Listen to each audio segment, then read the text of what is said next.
시청자 여러분 그리고 장병 여러분 안녕하십니까? 국방뉴스를 전해드립니다. 오는 8월 1일부터 전 장병의 오른쪽 팔에는 태극기가 부착됩니다. 군인은 국가를 수호하는 대표 선수라는 자긍심을 고취하고 애국심을 함양하기 위해서입니다. 오세현 기자의 보도입니다. 국방부가 육해공군의 의견을 수렴해 전투복에 태극기를 폐용하기로 결정했습니다. 국방부는 광복 70년과 분단 70년을 맞아서 8월 1일부터 전 장병의 전투복에 태극기를 폐용키로 했습니다.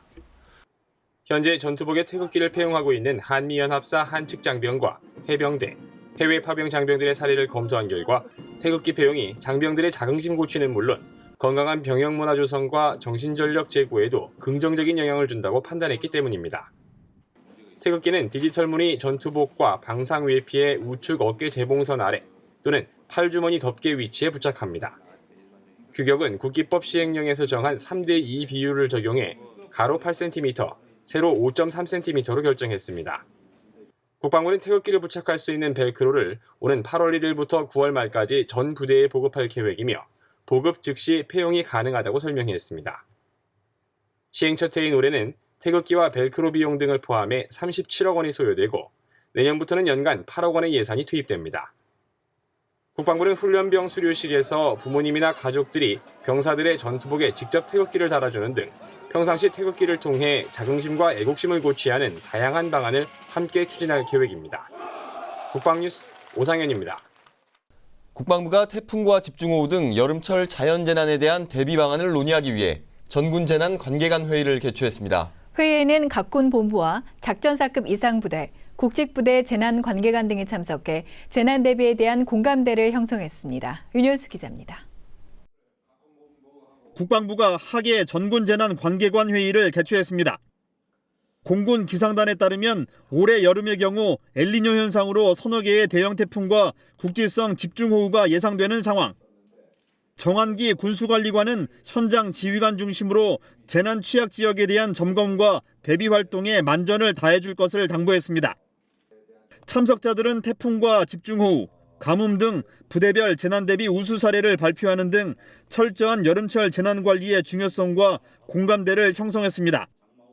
국방부는 이에 따라 집중호우와 태풍에 대비해 군 취약 지역에 대한 예방 공사를 최단 기간 마무리할 예정입니다. 또한 유관기관과 지자체와의 효율적인 협력 체계를 구축한 가운데 자연재난 피해가 발생할 경우 즉각적인 지원이 가능하도록 적극적인 지원 체계를 유지하기로 했습니다. 국방부는 앞으로 여름철 재난 피해를 예방하기 위해 선제적인 대비태세를 갖춰 국민의 군대로 소임을 다할 예정입니다. 국방뉴스 윤현수입니다.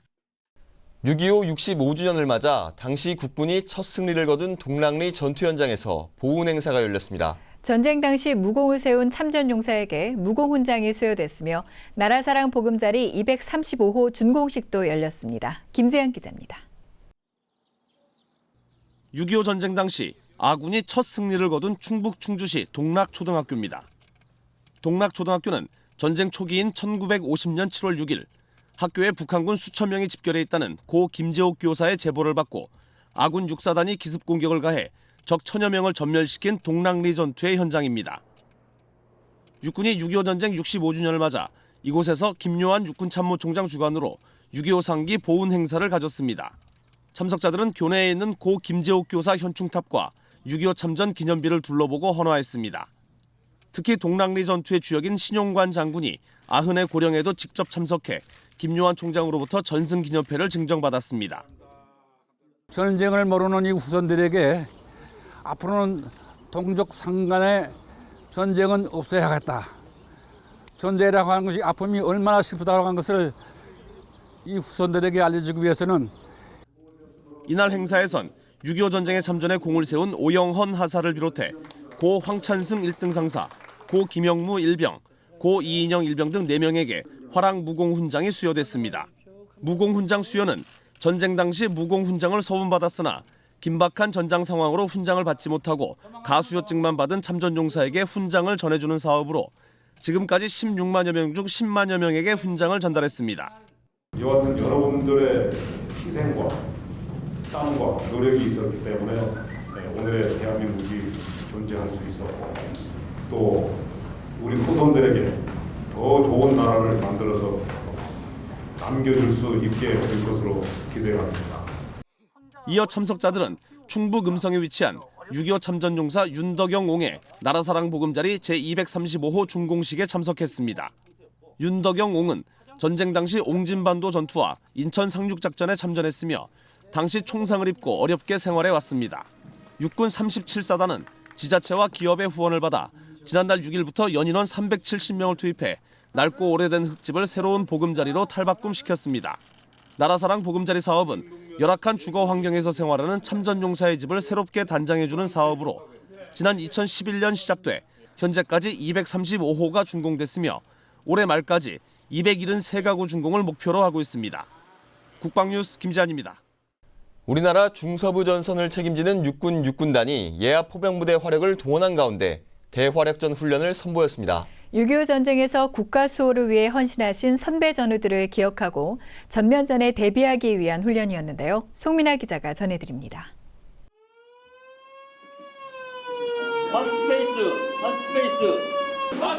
상급부대로부터 적 주요 화력의 포문이 열린다는 보고를 받은 상황. 생활관에서 휴식 중이던 대원들이 신속히 군장을 착용하고 즉각적인 출동 준비 태세에 들어갑니다. 포대원들은 일사불란하게 움직이며 적 중심을 향해 포신을 정조준합니다.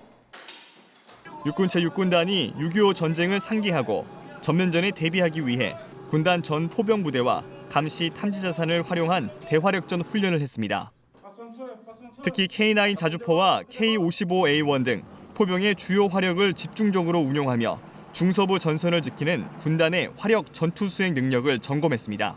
적이 도발하면 신속, 정확, 충분하게 적의 지원 및 지휘 세력까지 강력하게 응징하겠습니다. 포진지로 기동하는 K9 6문과 K55A1 6문. 지휘부의 통제에 따라 12문의 포가 적 포문을 향해 일제히 화력을 선보입니다. 이번 훈련을 통해 적이 도발한다면 한치의 망설임 없이 즉각 대응 사격할 수 있는 자신감을 얻게 되었습니다. 부대는 매년 대화력전 FTX 훈련을 선보이며 6.25 전쟁 당시 조국을 지키기 위해 헌신하신 선배 전우들의 넋을 기리고 즉각적인 도발 대비 태세를 유지한다는 계획입니다. 국방뉴스 송민아입니다. 육군과 서강대학교가 미래전에서 육군의 중요성과 역할 확대에 대한 국민적 공감대를 확산하기 위한 민간 연구소를 최초로 설립하고 이를 발전시키기 위해 업무 협약을 체결했습니다. 김요한 육군참모총장과 유기풍 서강대학교 총장은 23일 육군본부 안중근 장군실에서 육군력 연구소 발전을 위한 업무 협약을 체결하고 상호 지원과 협력을 약속했습니다. 육군력 연구소는 지난 5월 15일 서강대학교가 설립한 순수 민간 연구소로 국방과 안보의 근간이 육군에 있다는 인식 아래 민간대학 주도의 전문적 인프라를 구축하기 위해 설립됐습니다. 이 연구소는 육군의 중요성과 역할 확대에 대한 이론적 토대를 정립하고 국민을 이해시킬 수 있는 논리와 전략을 개발하는 등 군 외부의 시각에서 국민이 나아가야 할 방향에 대한 조언을 제공할 예정입니다. 평생을 조국의 완전한 자주 독립을 위해 헌신하신 백범 김구 선생의 66주기 추모식이 26일 백범 김구 기념관에서 개최됐습니다. 박승춘 국가보훈처장을 비롯해 각계 인사와 독립유공 단체장, 광복회원과 시민 등 300여 명이 참석한 가운데 열린 추모식은 김신 기념사업협회장의 식사와 정의화 국회의장의 추모사, 숙명여대 합창단의 추모가 헌화 순으로 진행됐습니다. 백범 김구 선생은 1876년 황해도 해주에서 태어났으며 1919년 3.1운동 직후 중국 상해로 망명해 대한민국 임시정부 초대 경무국장에 선임된 이후 내무총장, 국무령, 주석 등을 역임했습니다. 또한 무력투쟁을 통한 항일 독립운동의 필요성을 인식하고 한인 애국단을 조직해 이봉창, 윤봉길 의사의 거사를 지휘했으며 한국 광복군을 창설하는 등 27년 동안 항일 독립운동에 평생을 헌신했습니다. 이에 정부는 선생의 공훈을 기려 1962년 건국훈장 대한민국장을 추서했습니다. 국방뉴스 특별기획 훈련병의 품격 나는 팔강모 사나이.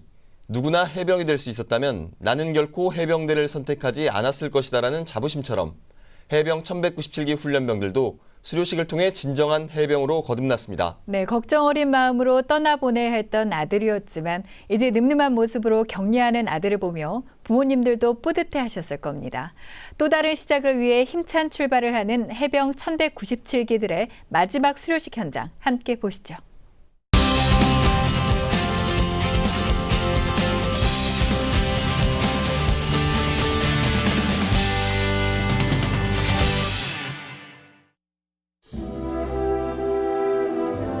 (1197기) 훈련병들의 수료식 아침. 서로 복장을 챙겨주며 처음 입어보는 정복을 단정히 착용합니다.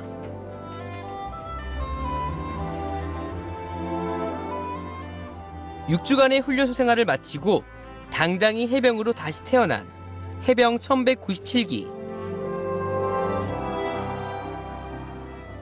지금 이 순간부터 여러분은 대한민국 해병대의 자랑스러운 해병이 되었음을 선포한다. 나는 조국과 해병대와 국민에게 충성하고 희생한다. 반드시 승리하는 필승의 전통과 나는 선서를 통해 해병으로서 나아가야 할 올바른 마음가짐을 다짐합니다. 모두가 훌륭히 훈련소 생활을 마무리했지만 그 중에도 우수한 성적으로 훈련을 이수하고 타 동기들에게 모범이 된 해병에게 상장이 수여됩니다. 믿음직한 1197기 해병 여러분, 적에게는 용맹한 사자같이 싸워서 승리하는 해병, 국민에게는 양같이 순하고 믿음직한 해병이라는 찬란한 해병 전통을 계속 발전시켜주길 당부합니다. 어느덧 일반인의 티를 벗어던지고 뼛속까지 해병으로 재탄생한 1197기 해병들. 누구나 해병이 될 수 없듯 대한민국을 지키는 최고의 해병으로 거듭날 것입니다. 무적 해병이라는 상장을 받은 만큼 실무에 가서도 조심 잃지 않고 자부심을 가지고 열심히 군생활하겠습니다. 필승! 빨간 명찰을 달고 진정한 해병이 된 만큼 모든 일에 앞장서서 솔선수범할 수 있는 군인이 되도록 노력하겠습니다. 필승! 오늘 수료식으로 인해 해병인이 된 만큼 해병이라는 이름에 누가 되지 않게 전역하는 그날까지 열심히 군생활하겠습니다. 필승! 또 다른 새 출발을 준비하는 이들 모두에게 자랑스럽고 늠름한 해병이 되길 응원하겠습니다. 멋지게 잘 견디고 수료해주는 우리 아들 정말 고맙다. 이제 자대 배치도 받아서 이 나라의 든든한 버팀목이 돼주니 정말 고맙고 아마 더 멋진 군인 아저씨가 될 것 같네. 안에서 함께 훈련한 여러 신병들 이제 수료식 정말 축하합니다. 그리고 아들 창영아, 엄마 정말 많이 사랑한다. 해병 1197기 아들 지성현아, 무더운 날씨에 6주간 훈련 무사히 마치고 빨간 명찰을 달게 너무도 기쁘고 축하한다. 이젠 빨간 명찰을 단 해병이 됐으니 해병의 강렬한 정신으로 군생활을 건강하게 잘하기를 바란다. 그동안 고생 많았고 사랑한다 아들아.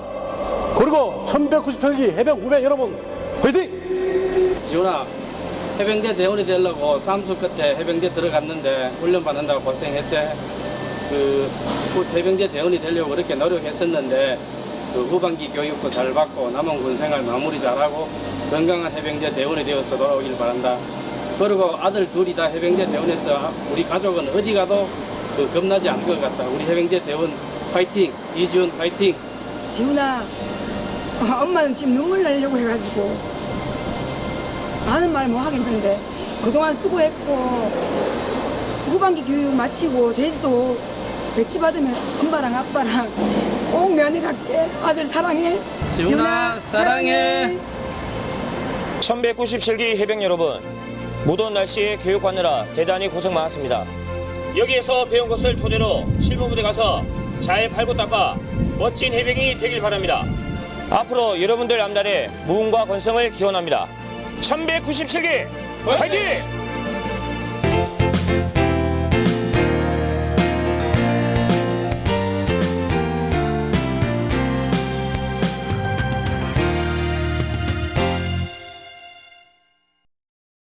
1931년에 태어나 6.25 전쟁을 겪은 노장, 조국의 하늘을 지켜낸 신념의 조이는 우리 공군의 역사를 정확하게 기억하고 있었습니다. 전쟁기념관 6.25 상징조형물에 건립 취지문을 쓰기도 한 예비역 공군소장을 이혁근 기자가 만나봤습니다. 서울 용산구에 위치한 전쟁기념관. 기념관 입구에는 6.25 전쟁 상징 조형물이 있습니다.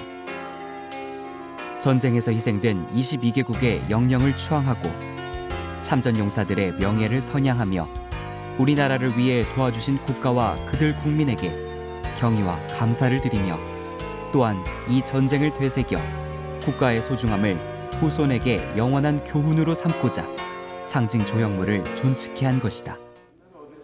올해 84시 된 노장은 본인이 직접 쓴 건립 취지문을 소개하며 우리 공군 역사의 첫 페이지를 소개합니다. 공군은 국방군 중에 육군으로 지상 항공대로 출범을 하죠. 1년여 지난 다음에 49년 10월 1일 날에 공군이 이제 육군으로부터 독립을 하는데 그때가 공군 창설일이에요. 그러니까 49년 10월 1일이 되는데 그 무렵에 공군 병력은 얼마인가요? 한 1,600명. 항공기는 L4라든가 L5 합해가지고 T6까지 카나다에서 사온 T6까지 합해가지고 한 20여 대, 22, 3대 정도밖에 안 되는 그 조만한 그런 그 모임으로 이제 출발을 해요. 창설된 지 1년도 지나지 않아 북한군의 기습 남침으로 시작된 전쟁. 노장의 기억 속에 남한과 북한의 공군 전력은 어린아이와 어른의 싸움으로 남아 있습니다. 전폭기들을 위주로 한 항공기 220대를 가지고 있었어요. 우리는 아주 그 훈련이 밖에 안 되는 그런 비행기 20여 대밖에 없는 공군인데 저쪽은 벌써 전쟁 준비를 완전히 한 또 2차 대전 말기에 우수한 소련 그 전투기를 배경으로 한 또는 폭격기 배경을 그런 걸 가지고 침공해왔기 때문에 이건 뭐 비교가 할 수가 없는 거지. 이북 공군하고 한국 공군은. 다시 말하자면 유치원생하고 대학생하고 링구에 올려놓은 것 같은 현상으로 전쟁이 벌어졌다. 이렇게 표현해도 과언이 아니에요.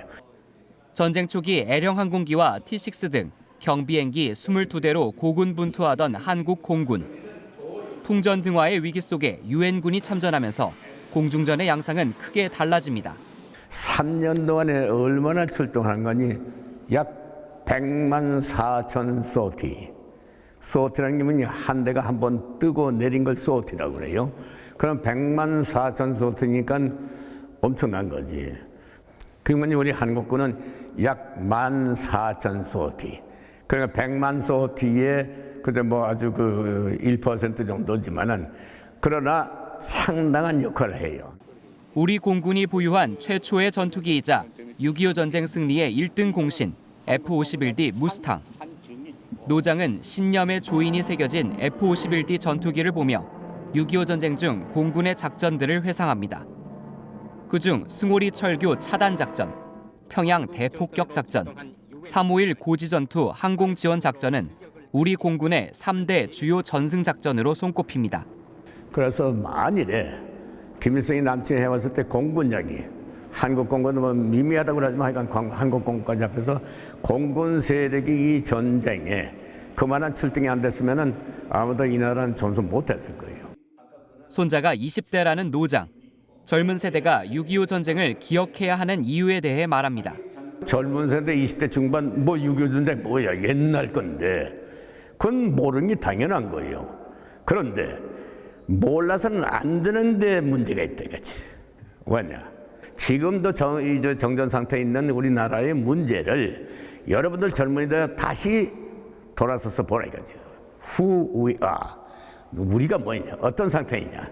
왜 분단되어 있느냐는 자체를 70년이 된 오늘날 다시 한번 보라. 이게 내가 강조하고 싶은 거예요. 대한민국 국민으로서 자부심을 가지라는 노장. 더 큰 무대에서 더 큰 인물로 성장하려면 우리의 역사를 기억해야 한다고 강조합니다. 이제는 작은 소시민을 키우지 말고 세계 시민으로 키우려면 자기를 알아야만 돼요. 자기 역사를 알아야 돼. 400만 명이 목숨을 잃고 1,000만 명이 가족과 생이별을 하게 된 민족 역사상 미중유의 대재앙 6.25 전쟁. 노장은 전쟁을 기억하며 언제까지나 조국의 창공을 지키는 별이 되겠다고 말합니다. 그의 어깨에 새겨진 파란 별은 아직도 환하게 빛나고 있습니다. 국방뉴스 이혁근입니다. 국방부가 군복 입은 군인으로서의 자긍심을 고취하고 애국심을 함양하기 위해 전장병들의 전투복에 태극기를 표용하기로 했습니다. 네, 태극기는 일제강점기 독립운동에서부터 6.25 전쟁에 이르기까지 구국의 결의를 다지는 상징이었는데요. 앞으로 조국 수호의 국가대표인 우리 장병들의 든든한 어깨 위에서 더욱 빛나는 호국의 역사가 쓰이길 기대해 봅니다. 국방뉴스를 마칩니다. 시청해주신 여러분 고맙습니다.